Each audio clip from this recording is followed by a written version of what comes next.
D K Shivakumar ಡಿ.ಸಿ.ಎಂ ಆದ ಮೇಲೆ ಕಾಂಗ್ರೆಸ್ ಪಕ್ಷ ಸಂಘಟನೆ ಕಡಿಮೆಯಾಗಿದೆಯಾ? ಡಿ.ಕೆ.ಶಿ ವಿರುದ್ಧ ಸತೀಶ್ ಜಾರಕಿಹೊಳಿ ಬಾಂಬ್ ಹಾಕಿದ್ದಾರೆ. ಸಮಸ್ಯೆ ಇರುವುದನ್ನ ಸರಿಪಡಿಸಬೇಕು, ಅದನ್ನ ಬಿಟ್ಟು ಮೊದಲು ಫುಲ್ ಆಕ್ಟಿವ್ ಆಗಿದ್ವಿ, ಈಗ ಬೇರೆ ಕಾರಣಕ್ಕೆ ಡೌನ್ ಆಗಿದೆ. 2023ರಲ್ಲಿದ್ದ ಸ್ಪೀಡು ಮತ್ತೆ ಬರಬೇಕು ಅಂತ ಸತೀಶ್ ಜಾರಕಿಹೊಳಿ ಹೇಳ್ತಾ ಇದ್ದಾರೆ. ಅಂದರೆ ಡಿ.ಕೆ. ಶಿವಕುಮಾರ್ ಅವರು KPCC ಅಧ್ಯಕ್ಷರಾಗಿ ಪಕ್ಷ ಸಂಘಟನೆ ಮಾಡ್ತಾ ಇಲ್ಲ, ಅಧಿಕಾರಕ್ಕೆ ತರೋ ತನಕ ಓಡಾಡಿದ್ರು ಆಕ್ಟಿವ್ ಆಗಿ, ಈಗೆಲ್ಲ ಕುಸಿದು ಹೋಗ್ಬಿಟ್ಟಿದೆ ಅನ್ನೋ ರೀತಿಯಲ್ಲಿ ಮತ್ತೆ ಇಂಡೈರೆಕ್ಟ್ ಆಗಿ ಉಪಮುಖ್ಯಮಂತ್ರಿಯ ವಿರುದ್ಧ ಮಾತನಾಡಿದ್ದಾರೆ. ಈ ಬಗ್ಗೆ ಕೂಡ ಮತ್ತಷ್ಟು ಮಾಹಿತಿ ನನ್ನ ಕೊಲಿಗ್ ರವೀಶ್ ಅವರಿಂದ ಪಡ್ಕೊಳ್ಳೋಣ. ರವೀಶ್, ಸತೀಶ್ ಜಾರಕಿಹೊಳಿ ಅವರು ಹೇಳ್ತಾರೆ ಡಿ.ಕೆ. ಶಿವಕುಮಾರ್ ಅವರು ಮೊದಲ ರೀತಿ ಸಂಘಟನೆಯನ್ನು ಮಾಡ್ತಾ ಇಲ್ಲ. ಅಲ್ಲಿಗೆ ಒಂದು ಕ್ಲಿಯರ್ ಫ್ರೇಮ್ ಹಾಕೊಂಡ್ಬಿಟ್ಟಿದ್ದಾರೆ ಎಲ್ಲರೂ ಕೂಡ. ಮೊದಲು ಡಿ.ಕೆ. ಶಿವಕುಮಾರ್ ಅವರನ್ನು KPCC ಪಟ್ಟದಿಂದ, ಅಧ್ಯಕ್ಷ ಪಟ್ಟದಿಂದ ಕೆಳಗಿಳಿಸಬೇಕು ಅಂತ, ಅದಕ್ಕೆ ಈಗ ಆರಂಭಿಕ ಮಾತುಗಳನ್ನು ಶುರು ಮಾಡಿದ್ದಾರೆ ಇವರೆಲ್ಲರೂ ಕೂಡ ಅಂತ.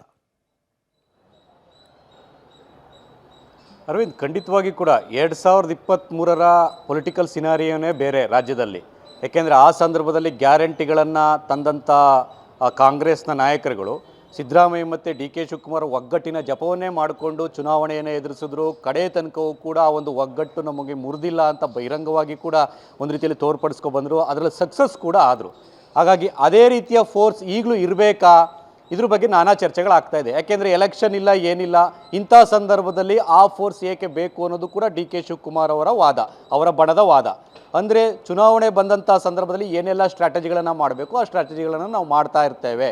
ಜೊತೆಗೆ ಈ ಒಂದು ಕೇಡರ್ ಬೇಸ್ ಅನ್ನೋದೇ ಕಾಂಗ್ರೆಸ್ನಲ್ಲಿ ಇರಲಿಲ್ಲ, ಅದನ್ನು ಸ್ವಲ್ಪ ಮಟ್ಟಿಗೆ ಎಲ್ಲೋ ಒಂದು ಕಡೆ ಗಟ್ಟಿಗೊಳಿಸೋ ನಿಟ್ಟಿನಲ್ಲೂ ಕೂಡ ಸಾಕಷ್ಟು ಸ್ಟ್ರಾಟಜಿಗಳನ್ನು ಡಿ.ಕೆ. ಶಿವಕುಮಾರ್ ಅವರು ಮಾಡಿದ್ದಾರೆ ಅಂತ ಅವರ ಬೆಂಬಲಿಗರು ವಾದ ಮಾಡ್ತಾರೆ.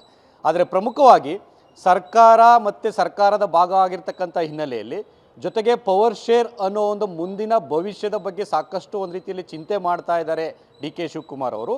ಆ ಕಾರಣಕ್ಕೋಸ್ಕರವಾಗಿ ಸಂಘಟನೆಗೆ ಮೊದಲಿನ ಥರ ಅವರು ಒಂದು ರೀತಿಯಲ್ಲಿ ಒತ್ತನ್ನು ಕೊಡ್ತಾ ಇಲ್ಲ.